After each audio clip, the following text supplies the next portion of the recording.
Hi everyone, I'm Robert Curtis. I'm the head instructor of the Distance Calculus program. In this video, I'm going to talk about grades in our Distance Calculus courses. Now, hopefully you watched the first video on the main page entitled, Is Distance Calculus Right for You? That gives you an overview of the course structure. And in this video, I'm simply going to talk about how grades are determined. And I'm also going to talk about how grades compare to how grades are computed in traditional courses, either in online or in classroom courses. The Distance Calculus program, as you learned in the previous video, is based upon the pedagogy of mastery learning, which means you complete all of your assignments at 100% completion. Now, many students then ask, well, if I complete all of my assignments at 100%, does that mean I get an automatic A? No, it doesn't necessarily mean you get an automatic A. We have a structure for grades that allows you to earn either an A grade, a B grade, or a C grade. And I'm going to describe how all of that works. I know many courses offer D grades. I don't really know what a D means. It means you passed, but you didn't really pass, or you passed, but we didn't like it, or something. I don't know. We nearly never give D grades. I think over the last 20 years, there have been a few for extenuating circumstances, but I'm not going to discuss D grade. That's certainly not a goal that anyone should have. And then, of course, there's the F grade, which is not a fun grade. That means you failed the class and that you probably need to take it again. In distance calculus, an F is usually that the 1 year time for the course expired, and that is the resulting grade, unfortunately, or a W, or withdraw from the course. But I'm going to concentrate on the passing letter grades in this video so you understand how they are determined. Over here in the traditional classroom or online courses, you're probably very familiar with the most common way that grades are determined in those courses, and that it's some sort of points game. And you're probably very familiar with this, right? You go into those courses and the homework is worth 500 points, and the midterms are worth 200 points, and the final exam is worth 350 points. And there's quizzes, and those quizzes are worth 100 points, and you take the lowest grade out and the highest grade out, and you average the quizzes and the homework, and there's a 20% factor on the, it's a mess. But you're playing this game over here of trying to accumulate points as if this was some sort of sporting event. I don't really like that. I don't think it really accurately describes really what grades are supposed to be all about, is how well did you understand the course material, not how good you are at accumulating points in some sort of structure like that. Also over here in the points game, there's a lot of punitive aspects to it. If you turn your homework in late, then you lose points. If you go in and take a quiz and you had a bad day that day and you just didn't feel like doing mathematics, but you still had to take the quiz because it was scheduled and you did poorly on the quiz, then that affects your grade at the end. Like somehow the first quiz, and maybe you got a 50% on the first quiz, but then you finish out the course and you did great in the course, but that 50% was that, goose egg at the beginning of the class, and then you get a B because of that first quiz. Those are terrible situations, in my opinion, and it's not an accurate way of coming up with grades. But the traditional courses, that's how they do things. Our grading system is much more comprehensive. It's much more labor intensive. I do understand why traditional courses set their course structures up the way they do, because it's easier for them. It's just some grade game. They don't have to actually get involved in the grades. It's just you against the scoreboard. Our courses are not structured like that at all. We have, instead of just grades, we have paths. The A path, the B path, and the C path. And these are paths that you decide on.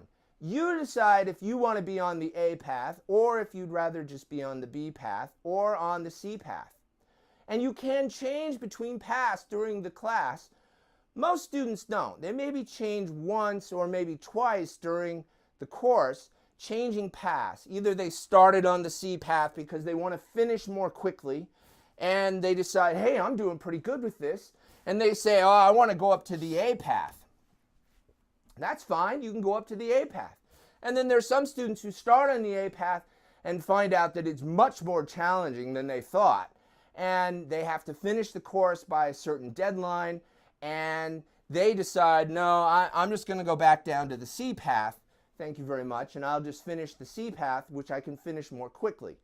That's the two common paths. Usually the B path occurs when somebody is on the A path and they simply need to finish. They've maybe finished half the course or 2/3 of the course, and they say, I'm just not going to be able to finish the A path. And they say, okay, and they drop down to the B path, and that's okay. So mostly the grades are self-determined by the student. However, not entirely. If you want to stay on the A path, you have to finish all of the work for the A path, which I'm going to describe now. The differences between these paths. The first thing is homework. And the homework assignments, each course has a different number of homework assignments. You know, some of the courses are longer, some of the courses are a little shorter, this kind of thing. But in general, for an average course, the C path may have 60 homework assignments, the B path may have about 80 homework assignments, and the A path may have about 100 homework assignments. So you see, the A path has more assignments in it, a more thorough investigation of the course topics. And a little bit harder. The A path assignments, the assignments that are not in the C path, all the C path assignments are in the A path, but the ones up here, the assignments are a little tougher and a little more challenging, and they take a little more time to complete, which is why you have this delineation of these paths. The other difference is the quizzes. There might be 6 quizzes on the C path, there might be 8 quizzes on the B path, and then 10 quizzes on the A path. So there's a different number of quizzes. These are quizzes after each module. And so these are all things that still come under the mastery learning approach. The quizzes you can take multiple times. So if you do take a quiz and you don't do so well, then the instructor is going to say, hey, you didn't do so well on that quiz, let's go back and do it again. And likely, they'll go back and ask you to relook at a couple of assignments from that module and then do the quiz again the following week.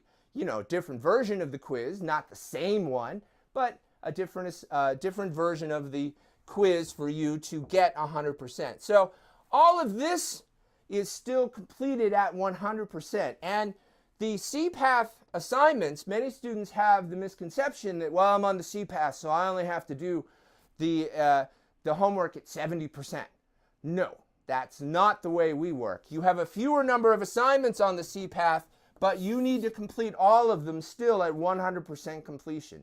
So that is a misconception that I try to educate the students very quickly about, because some C students, just don't want to necessarily finish the assignments at 100%. They say, I'm on a C, I shouldn't have to do that. And the answer is, yes, you do. All right, so that's the difference in the assignments. Let's now talk about the exams, and specifically the final exams. There's no midterm exams. The quizzes are the things that come during the course, and these are the final exam requirements. And there's 3 parts to the final exam requirements. The first one is a proctored final. And the proctored final is a written final exam. It's a 2-hour exam, although many students only tend to need about 1 hour to complete, but you have 2 hours to work on it. The proctored exam happens at your location, wherever you are in the world. And you do need to find a proctor to administer the exam to you. Now, the proctor has to be interviewed by me. I ask usually for 3 proctor candidates, and I choose one of them. And the proctor needs to be either a librarian at a public or private library, or a teacher at a school, college, or university, or the third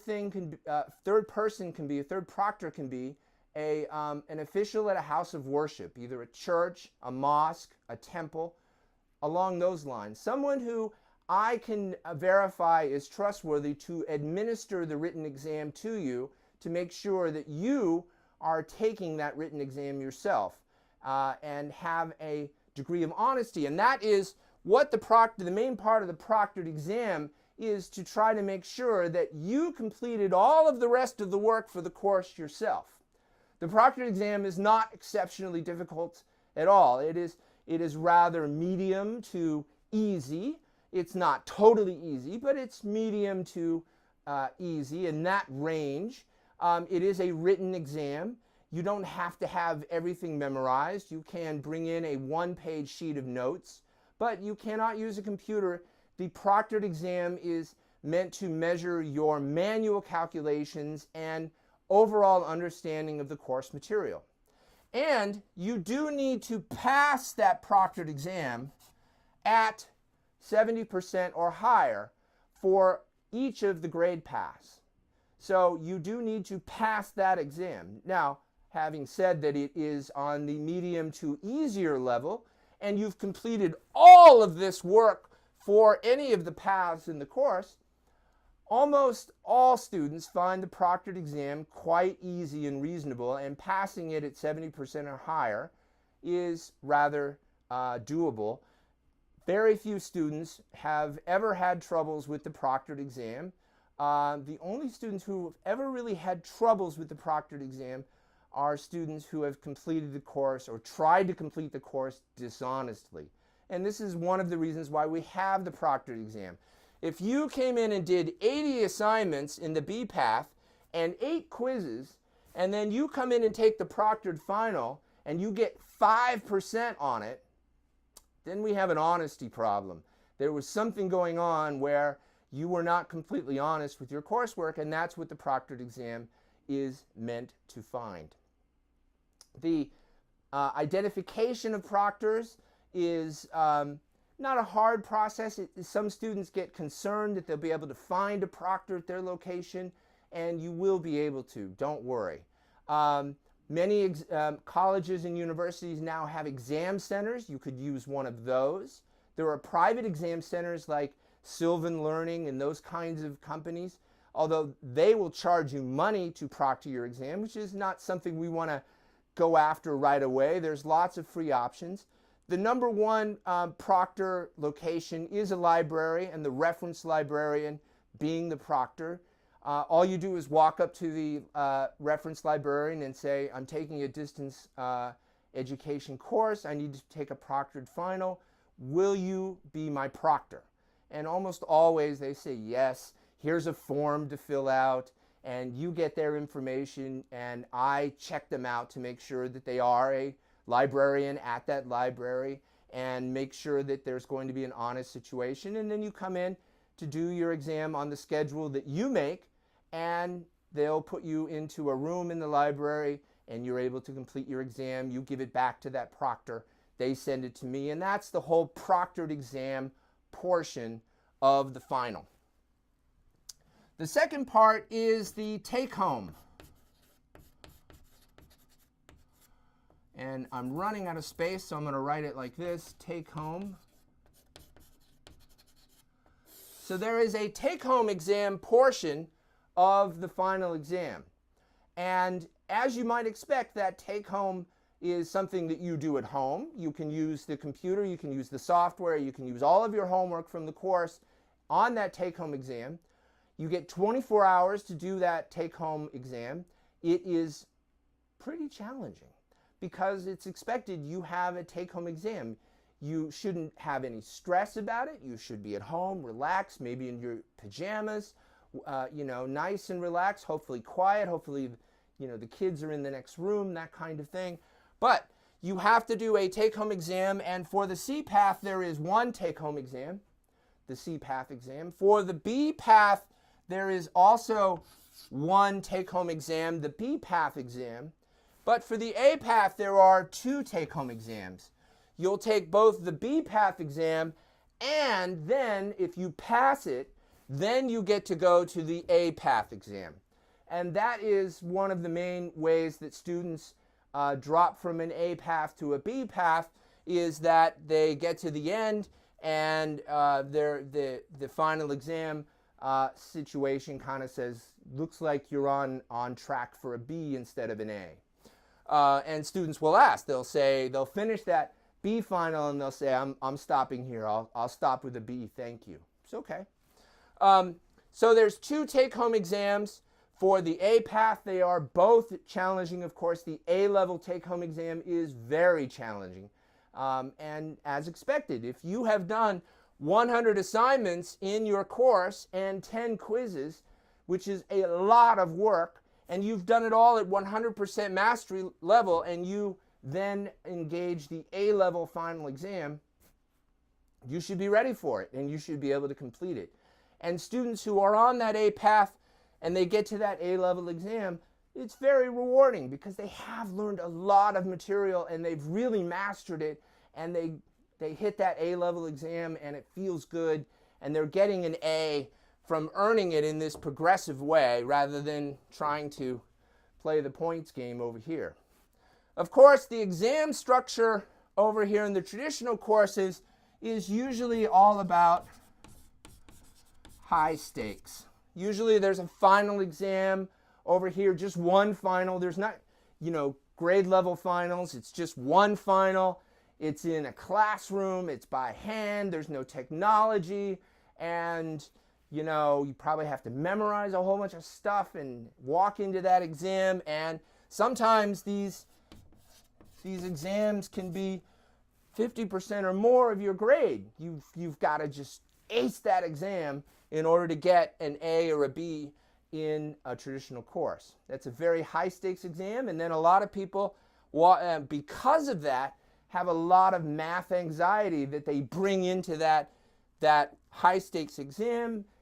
It's on a particular day, and if you don't feel well, if you've got a cold or your kids are sick or your work was heating up that week and you got a flat tire and you couldn't make it to the exam, these are all big problems for actually doing really well in these courses and getting a grade that you think you deserve. The third portion of the final exam, and I'll just use a V here for video. There is a video portfolio that you will complete. Now, in the course, you'll notice that the majority of the video lectures are me going over particular notebooks and sometimes in front of a chalkboard, but mostly on the computer screen, of discussing the topics in the course. And these are called screencast lectures. And you will actually have, for the A path, the B path, and the C path, a certain number of video portfolio problems for you to complete at your location and sort of present to me. Now, this is kind of like being called up in a classroom over here where, the teacher calls you up and says, come up to the board and do this problem. And that's why we have the requirement of you needing a computer, obviously, for doing the computer algebra work, but also having a microphone so that you can create these videos. It's very easy to create.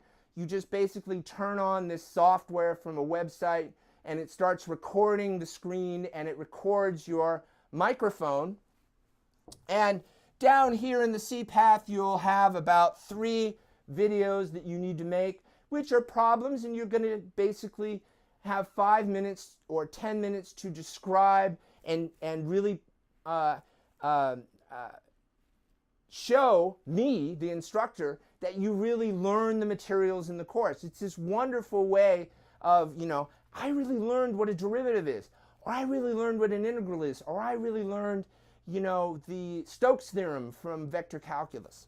The B path has about 5 videos, and the A path has about 8 videos for you to complete a set of problems, and this is called the video portfolio, where it's you making these movies to demonstrate to me that you understand some core topics in the course. Now, when you take all of this, plus the homework, plus the quizzes, that's 1, 2, 3, 4, 5 ways, 5 different evaluation methods as a package of you proving how well you understood the material in the course. That is a lot of evaluation. It's extremely comprehensive. It's much different than this points game over here. It's much different than this high stakes game over here. It is, and then for the online courses, of course, they have the point structure, but then the exam, it's quite a strange situation that they have a lot of problems over on the online courses for exams. But ours has this very comprehensive evaluation, and you, the student, are really very much in charge of being on which path that you want to be on. And if you are determined to be on the A path, even though maybe over here in the traditional courses, you've never been able to get onto an A grade because of the way they have this structured, we have many students who are able to achieve the A path because they have the determination and the perseverance to do all of the work for the A path, coupled with the 100% mastery learning, coupled with having a flexible asynchronous amount of time to complete the coursework. That all combines together to have a number of students be able to earn A's in the course where they wouldn't necessarily be able to compete over here in the A grades. And of course, sometimes these point things, they always say the grading on a curve kind of thing is that you're competing against the other students in the course for these higher grades for an A. Sometimes the traditional courses will say, we only give out, 5% of our students only get A's, and you have to make it into that top 5%. Well, that's not the way we do it at all. If you complete all of this work for the A path, you do the proctored exam, pass it at 70%, you do the take-home, the 2 take-home exams, you complete the video portfolio, 100 assignments and 10 quizzes, you do all of that, yeah, you deserve an A because you did a lot of work. And that is exactly the goal in distance calculus, is for you to earn the grades that accurately measure your understanding of the course. Well, I hope this clears up the question of grades. And if you have any further questions about grades or anything else in the course, please write me an email and I'll try to answer it as best I can. I hope to see you in the class, and we'll talk to you later.